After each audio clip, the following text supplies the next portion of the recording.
Tuluyan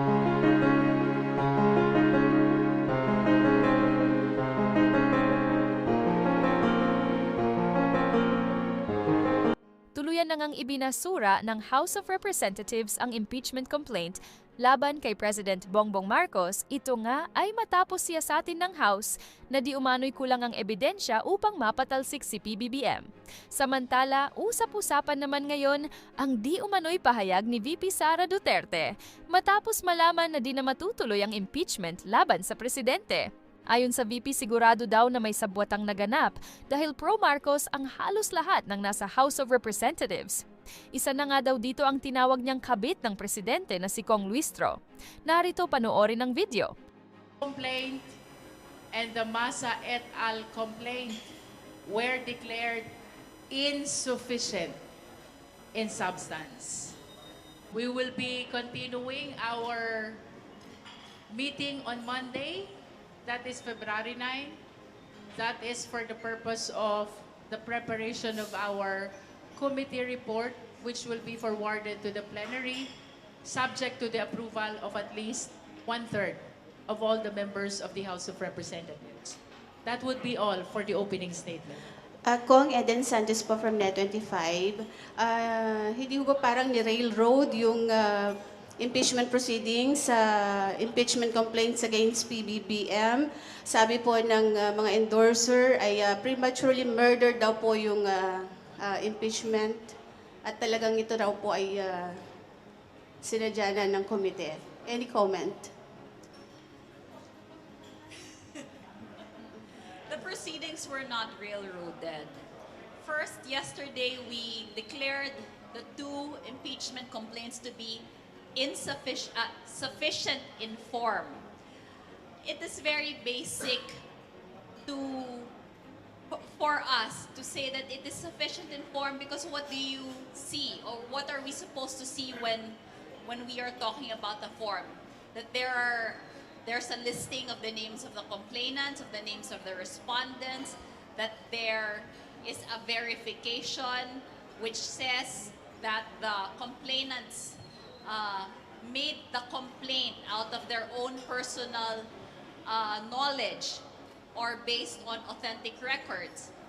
Finally, that there is an endorsement. In fact, the proceedings yesterday lasted for only 2 to 3 hours, 2 hours, because it is easy to see on the face complaint of the two complaints these factual matters regarding form.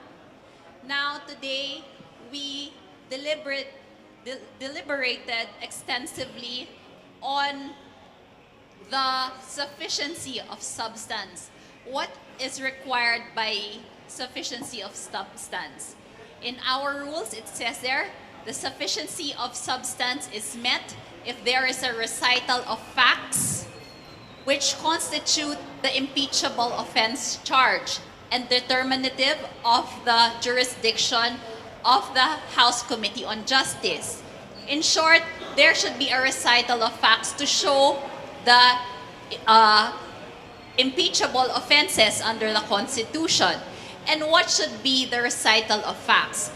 These are overt acts, ultimate facts, overt acts or actions made by the respondent or done by the respondent that will show that he committed the impeachable offenses charged.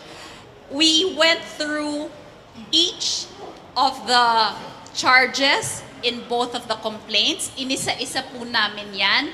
Whereas in fact, in previous impeachment complaints, in previous impeachment proceedings in the House of Representatives, in other terms, ang ginagawa po nila, one whole discussion, one deliberation, without discussing each offense separately. We were very liberal. The chair was very liberal in allowing, she was very accommodating in allowing everyone to speak and allowing even the endorsers to speak and to answer questions raised by some members. So we don't think that there was any railroading of the proceedings. We should all remember that we are limited in our deliberations on sufficiency of form and substance by the four corners of the impeachment complaints.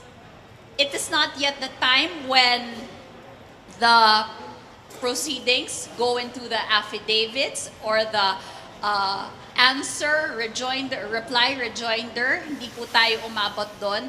But at the same time, hindi pa kasi po sinasubmit yung mga yon when you deliberate on the sufficiency of substance. Yun po yung binabanggit po ng mga endorser na wala pa naman dun sa stage ng mga presentation of evidence. Unang-una po, nung Lunes po, nag-participate po sila.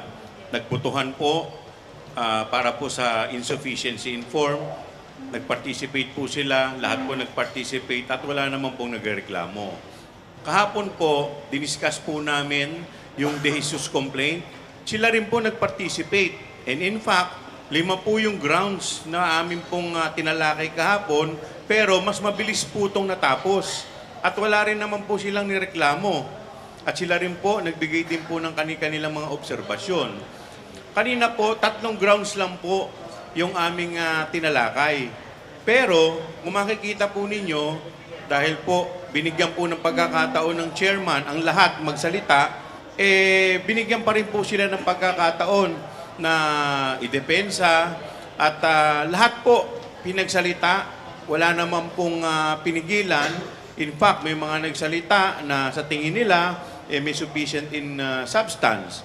At may mga nagsalita walang sufisyente sa substance. Pero, bagamat 3 lang yung kanilang grounds, pero mas extensive yung aming diskusyon. Hindi po tumigil hanggat mayroon pong gustong magsalita kada ground. Kaya hindi po natin po pwedeng sabihin na ito po ay ni railroad dahil lahat po ng oportunidad binigay po sa kanila. In fact, nung natapos po, kahit hindi naman po sila dapat magbigay ng manifestation, binigyan pa rin po sila ng pagkakataon ng ating chairman na magsalita. Hindi lamang po doon sa endorser ng De Jesus, pati po yung endorser din po ng MASA. Kaya dito po nakita po natin at kitang-kita naman po ng taong bayan lahat ang argumento ng bawat isa po sa amin. Siguro para maglinaw ho tayo doon sa hindi ho totoo na railroad po yung proseso ng impeachment laban sa Pangulong Bongbong Marcos Jr. ay yung pong mga dating impeachment proceedings. No? Yung pong Leonin impeachment proceeding, natapos po yun on sufficiency of form. Kasi pinag-usapan po doon kung meron bang personal knowledge o meron bang mga authentic documents po na isinumite yung pong mga complainants at endorsers. Doon po wala. The same was also raised in this particular proceeding. Pinalusot po ng komite through form ito pong bagay na ito. But naglinaw under substance na hindi ho talaga ubra, na talaga walang nasumiting mga authentic documents at nakabatay lang po sa mga news reports. So, ibig sabihin, if this impeachment proceeding, if we had wanted to stop it in the soonest opportunity, we could have done it at the level of form. Pero hindi ho namin yung ginawa. We had proceeded through form and we had proceeded through substance. So hindi po totoo that there was a railroading of the proceeding. Last na lang po, are we expecting po na ganito rin yung magiging proceedings sa impeachment complaint naman against Vice President Sara Duterte? Oh yeah, we will try as much as possible to follow the same process, give everyone the time to speak and explain whatever they want to explain, and give every member the opportunity to also air whatever they want to air. Yan naman ang ginawa namin sa 2 other impeachment complaints, and with the guidance of the chair, that will most likely be what we will be doing also in any future impeachment complaints that we will be receiving. Thank you po. Sir, sorry. Ano lang po, on my part, may sinabi po kasi si ML Party List Representative De Lima na at this point, hindi natin pwedeng baliwalain yung mga sinasabi po ni former Congressman Zaldico. That's why this impeachment complaint should be dapat po pumunta pa sa next stage. Sufficient siya in substance at this stage para mapasagot si Zaldico sa next stage. How do you respond po dun sa kanyang argument na gano'n, na hindi po na dapat hindi po pwedeng i-dismiss at this point yung accusations po ni former Congressman Zaldico? Alam mo, tama yung sinasabi niya na yun part ng complaint ng Masa, complaint ba yan? Masa et al. That was the strongest sana, no? Kung andito lang din si Zaldico, sana, to support or any supporting affidavit that will be executed by him.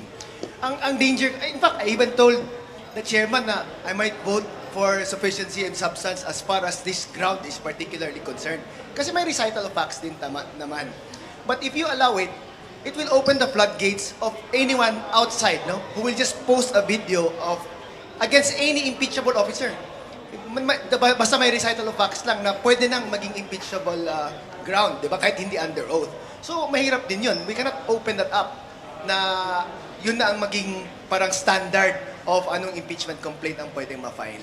So sayang, no? I mean, if only he was here, or if only it was kahit man lang siguro a sworn statement by him, kahit hindi video po, that would have been parang okay na sana na ground. For me, I'm speaking for myself.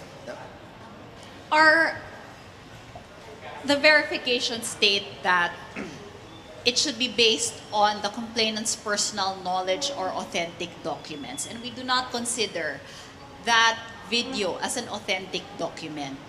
First, there was no attestation or authentication by Mr. Zaldico. So how can we rely on that? Okay? We should remember that the allegations written in a complaint are not facts or are not the overt acts that we are expecting to be written in a complaint, in an impeachment complaint. Kailangan po yung ginawa mismo ng impeachable official, ginawa mismo ng presidente, na maiko-connect natin sa isang violation ng Constitution or other impeachable offenses. So, we cannot accept mere conclusions that there, such as corruption or that he received so much money when these are based on not authenticated or not attested videos. Hello po, good afternoon. Dagdagan ko lang yan, ha. Let us always remember, rules are meant to be followed. Meron tayong rules on impeachment ng House of Representatives. And it is very clear, both under the Constitution and under the rules on impeachment, that the impeachment complaint must be coupled with a verification which says that the allegations must be based on personal knowledge and authentic records. Kung hindi based sa personal knowledge or authentic records, that will fail the standard of sufficiency in substance and even in form. Hello po, good afternoon. I'm Lance from Newswatch Plus. How do you address critics lang po saying na some lawmakers appeared to have lawyered for President Bongbong Marcos during the deliberations? To quote si Representative Tino saying hindi tungkulin ng mga kongresista, sabi niya, na maging abogado ng presidente.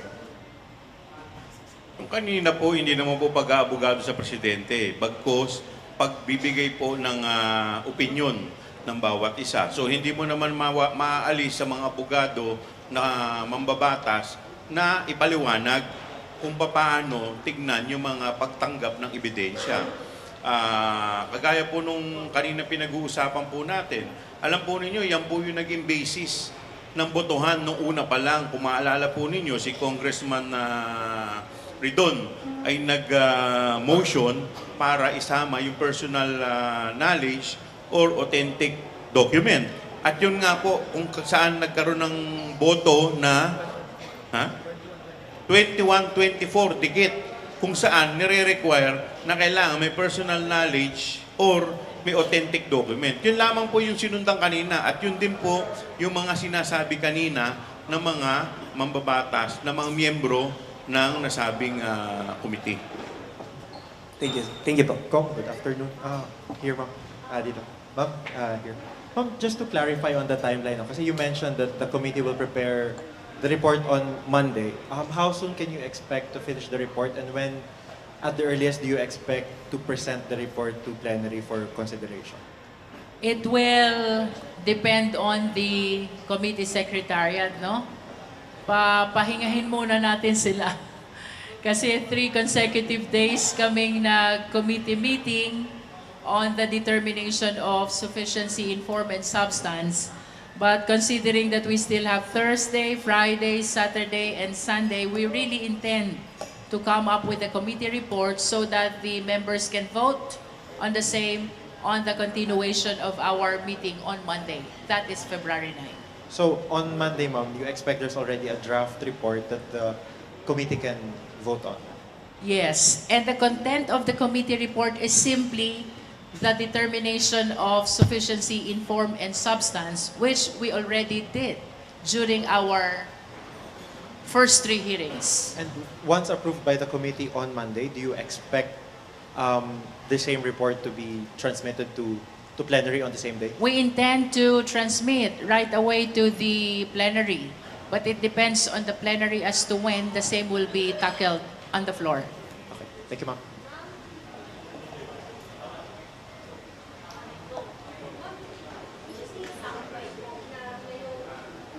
We just needed your statement po sana, no, na ngayong dineklarang insufficient po, itong insufficient in substance, itong dalawang reklamo, patay na po sa Committee on Justice, itong impeachment complaint against PBBM.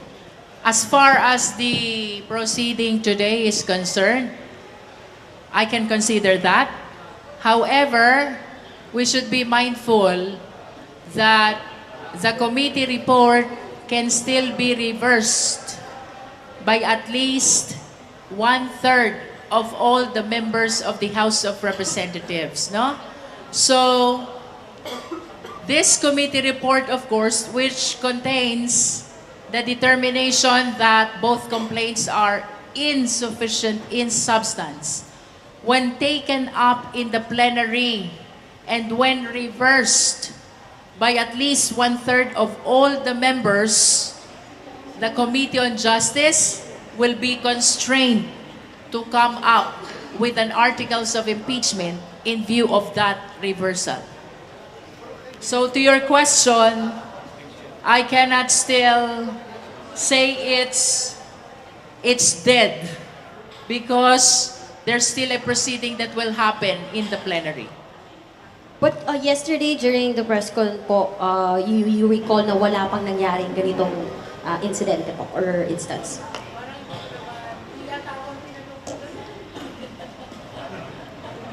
Was it me who answered that? I'm on my second term only. Wala pa pong reversal at plenary, no? But again, to be very clear, hindi pa ho tapos yung proseso. So up until the plenary decides on the fate of the impeachment against the President, hindi pa ho ito tapos na tapos. Dadagdagan ko lang Paano po natin sasabihin na minadali? Samantalang bakit po nung ipinasa po ito via 1/3 vote nung second vote? Yung po yung mas mabilis. Ito po, extensive po yung discussion. Bakit doon hindi po sila nagprotesta?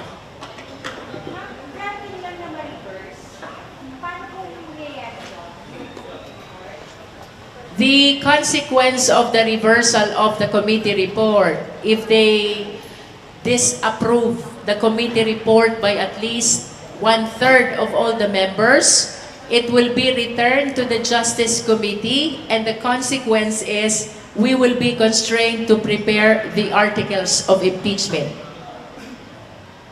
Because that is tantamount to the reversal of the dismissal.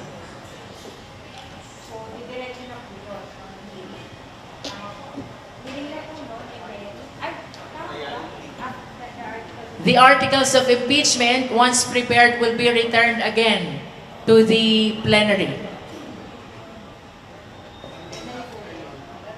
And then after nun, bobotohin ulit. I am inclined to believe na kapag sinubmit mo siya sa plenary, it will be subject again to vote. By 1/3 vote, then it will be transmitted to the Senate. Mga Kong, last question na lang from me. Kasi of course, there will be some critics who said na itong nangyari na ito kasi nga it's parang moro-moro na lang din kasi nga parang pinalabas na nagkaroon pa ng filing ng impeachment complaint tapos ang nangyari ganun din parang napawalang visa na rin si PBBM sa impeachment complaint and then pag nagkaroon ulit ng hearing for the Vice President at ito ano man ay pumasa baka magkaroon man ng double standard na yung kay BBM pumasa pero yung kay Vice President hindi pa pumapasa. What's your thoughts about yung sa ganitong possibility na baka ito lang ay isang ploy na pwedeng maging isang ploy lang ito? Definitely, it is not a ploy. Definitely, it's not a moro-moro. In all fairness to the members of the Justice Committee, you witnessed how they painstakingly engaged in the deliberation. As a matter of fact, most of them seated for like 5 long hours, no? Without leaving the committee meeting, no? Kaya, of course, we cannot please everyone. But in as far as I am concerned as the Justice Chair, I am very much convinced and I stand that the members of the Justice Committee act independently and impartially in as far as the determination of substance and form of these 2 impeachment complaints against the President are concerned. Hello. I have a question for you. Is there an avenue where the endorsers could still challenge the panel's decision to dismiss the charges against President Marcos?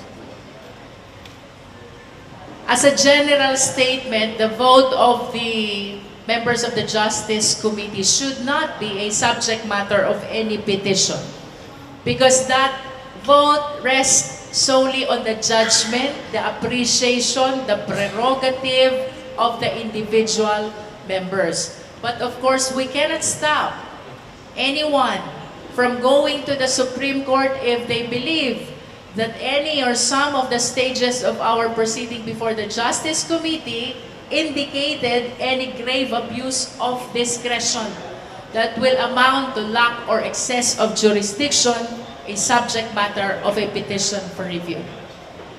Follow-up po. In your view, ma'am, may naging violations ba yung proceedings nyo on deliberating the impeachment complaints against Marcos? Definitely and absolutely, the entire proceedings of the Justice Committee is in accordance with the Constitution and the rules on impeachment.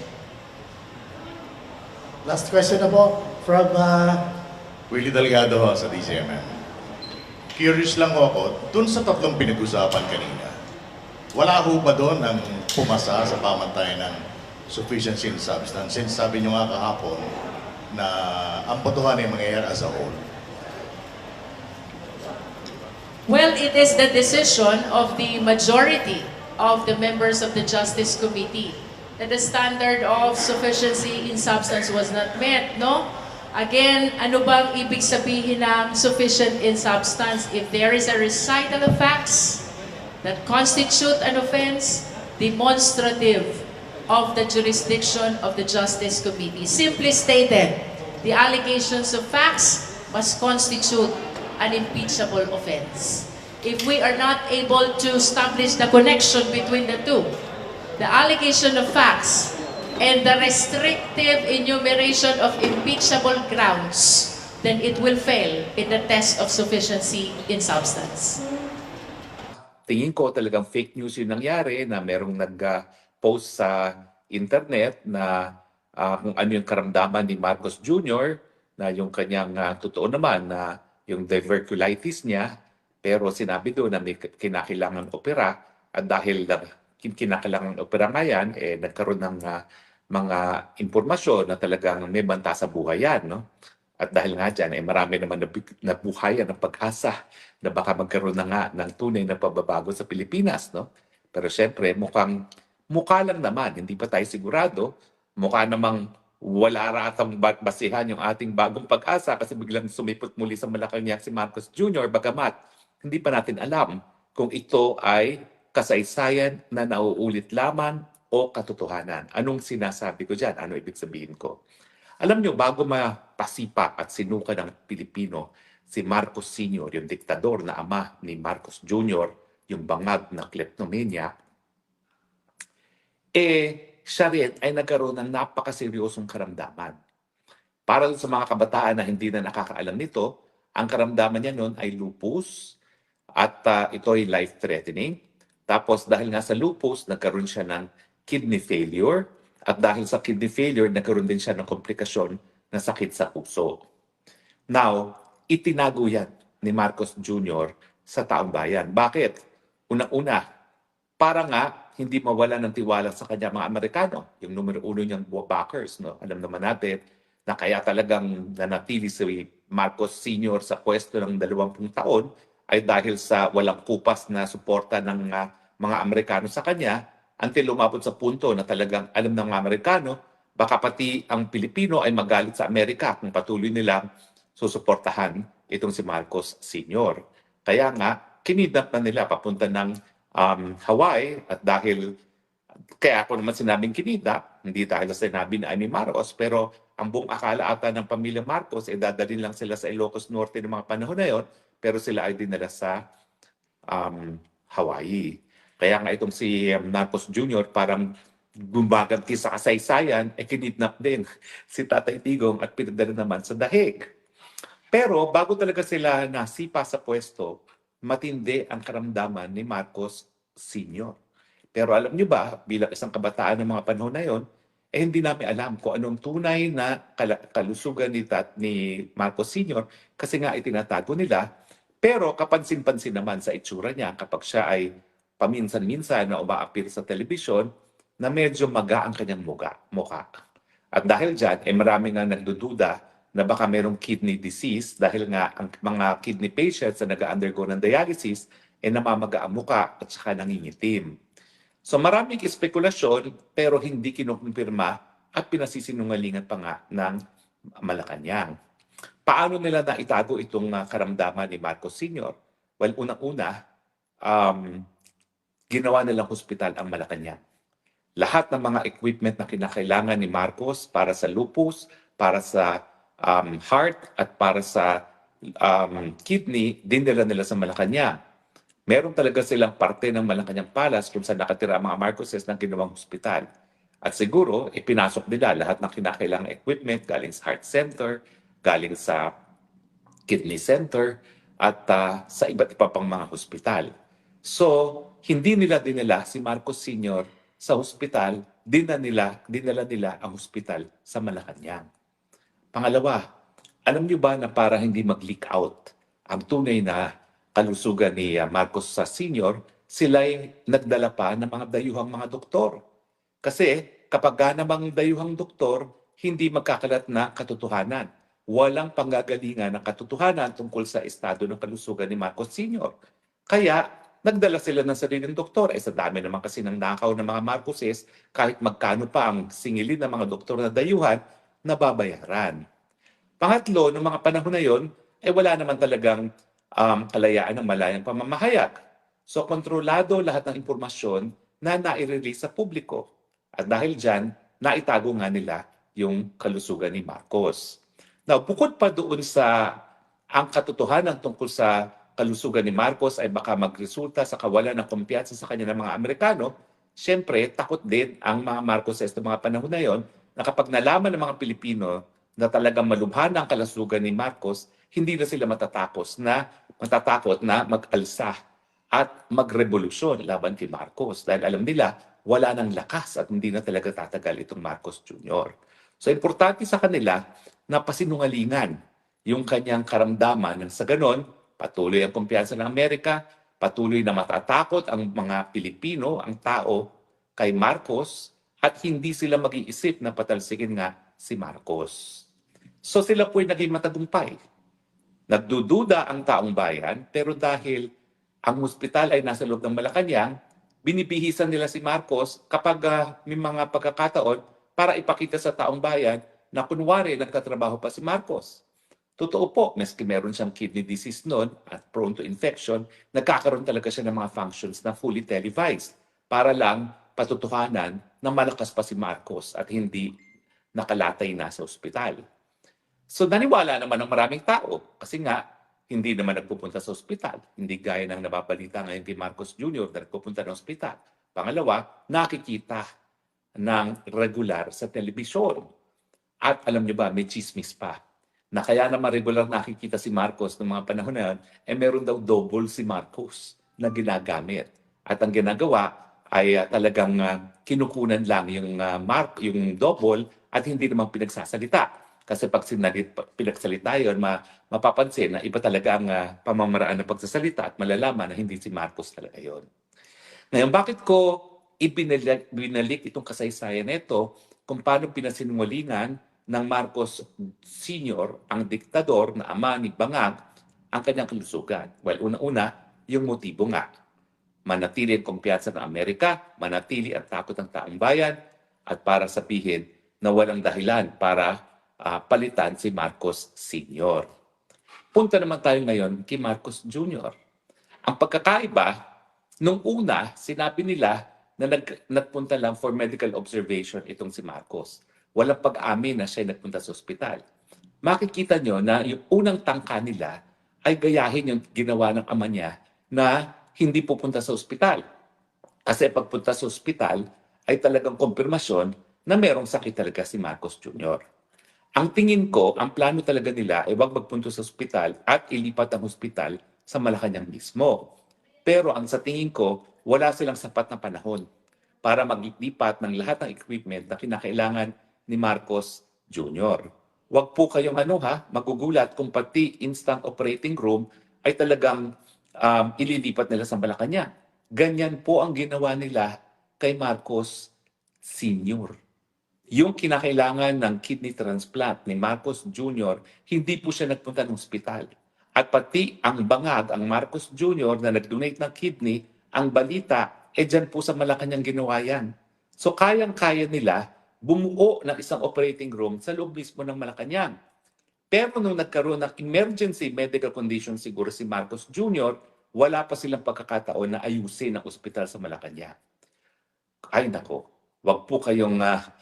hindi ako magtataka kung ngayon, as we speak, gumagawa na sila ng operating room, ng dialysis center, at kung ano-ano pang kinakailangan ni Marcos Jr. kapag siya ay natuluyang magkasakit. No? Dito nga sa kanyang diverculitis na magre-resulta sa malawakang infection at magiging banta dun sa katunayan na iisa lang ang kidney niya at dapat maiwasan talagang infeksyon na mangyayari kapag hindi lumabas ang dumi sa katawan ni Marcos Jr. So sa tingin ko, dahil hindi paggawa ang hospital sa Malacanang, nagpunta muna sila sa St. Luke's at pinasinungalingan na lang na seryoso ang kanyang kalusugan at pinalalabas lamang na for medical observation lamang. Pero meron po talagang tangka na gayahin ang ginawa ni Marcos Jr. At sa tingin ko, while we speak, walang kaduda-duda, gumagawa na sila ng ospital kasama ang operating room dyan sa loob ng Malacanang para paghandaan yung darating na panahon na baka kakailanganin na nga ni Marcos Jr. na operasyon. Pag siya po'y nag-operasyon, hindi po yan mag-aanunsyo. Kasi alam nila na kapag nag-operasyon, delikado yung kanyang diverculitis.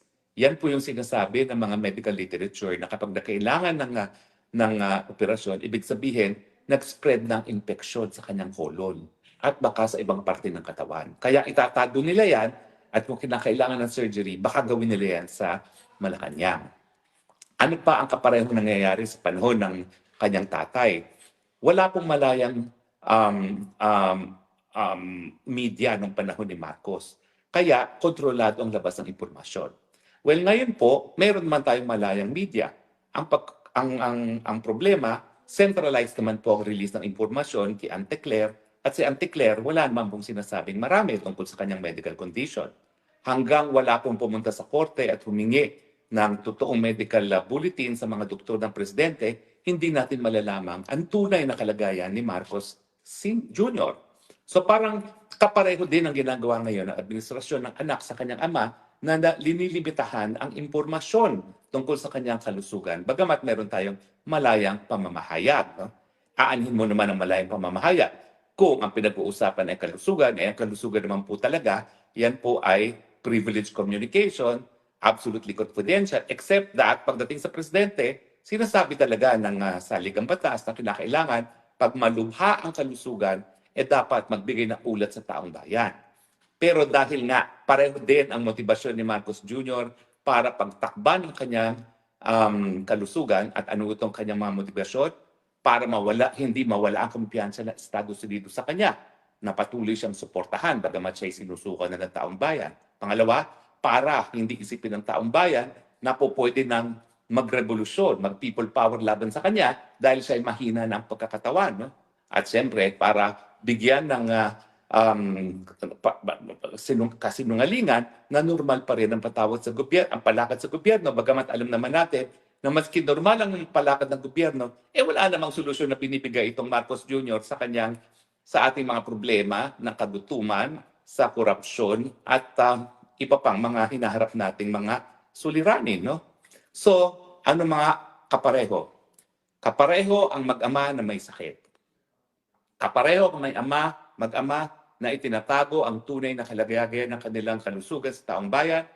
Pareho ang motibasyon nila para hindi mawala ang kumpiyansa ng Amerika sa kanila, para ang Pilipino ay hindi mag-isip na panahon na mag-alsa at paalisin sila sa pwesto at para iparating ang kasinungalingan na normal ang patakbo sa gobyerno.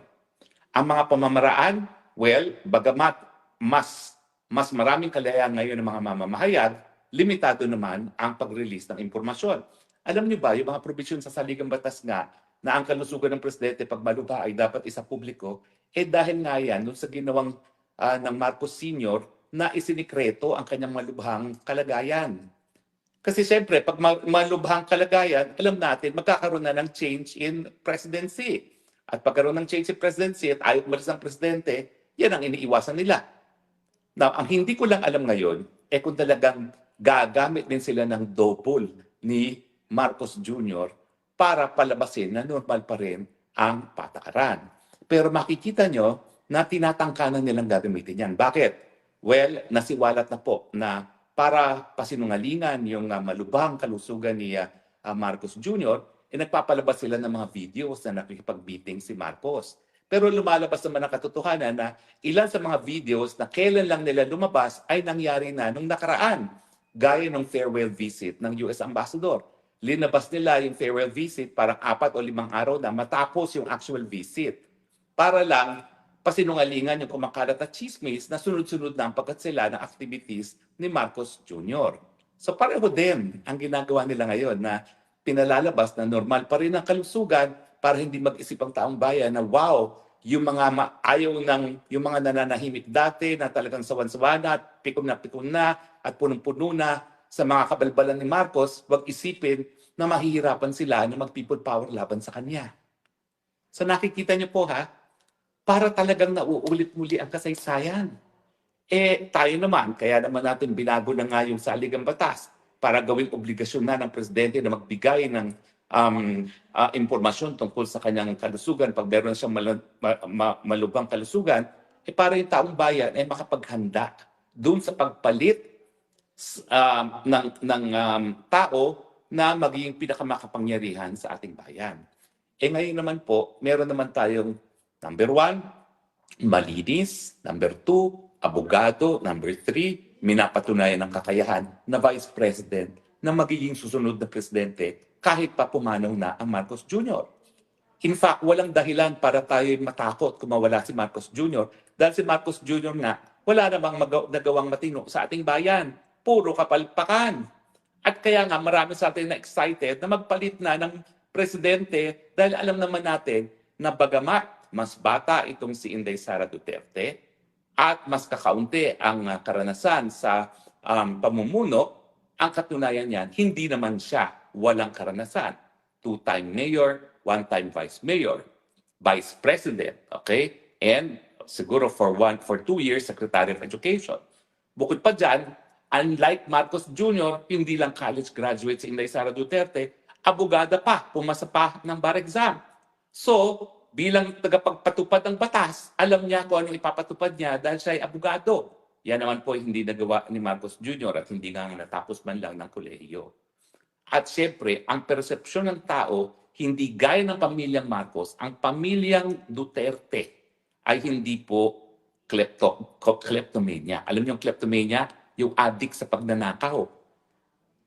Kinikilala po natin ang mga Duterte dahil sa kanilang malinis na pamumuno. Hindi man sila perpekto, maraming binabato sa kanila, pero ang katunayan niyan, walang pwedeng bumato sa kanila na sila'y corrupt. At siyempre, alam natin na may political will ang Duterte na kapag sinabi nila na gagamitin nila ang kapangyarihan ng presidente para itaas ang antas ng kabuhayan ng mga Pilipino, yan po ay gagawin nila. So mga kaibigan, nakikita natin kung paano nauulit ang kasaysayan at kung paano pinaghahandaan talaga ni Marcos Jr. na gawin ang lahat ng ginawa ng kanyang ama para pagtakba ng kanyang kalusugan dahil sa kanilang kagustuhan na huwag maging presidente ang isa na namang Duterte.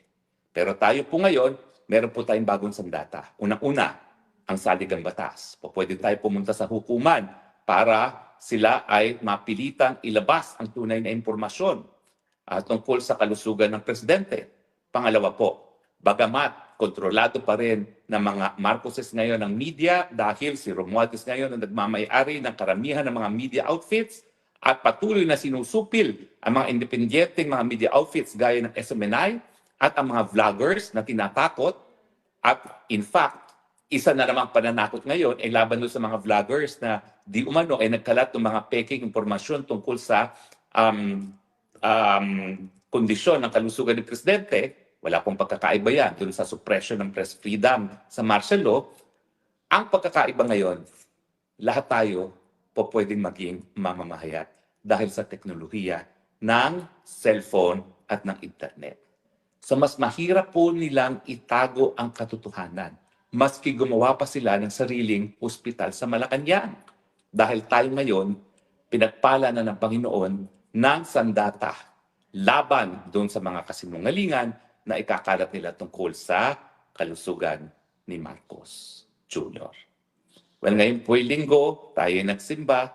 Ang pinagdarasal po natin, hindi lang para sa Panginoon to deliver us from evil, pero para sa Panginoon na gawin ang kanyang dapat gawin para iligtas naman at itaas ang kabuhayan ng bawat Pilipino. We pray this in the name of our Lord Jesus Christ. Amen. Bahala ka na, Panginoon.